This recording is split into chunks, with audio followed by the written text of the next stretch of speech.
25 minus 24.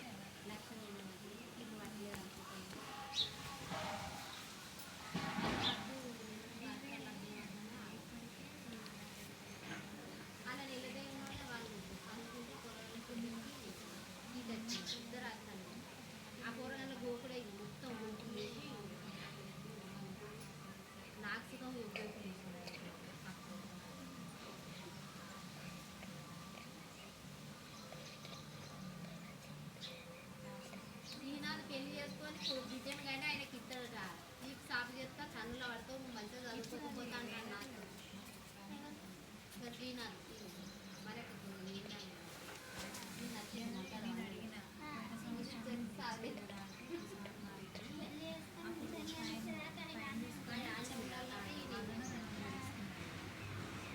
Srinath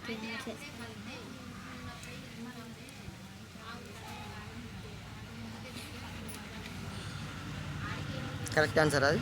correct.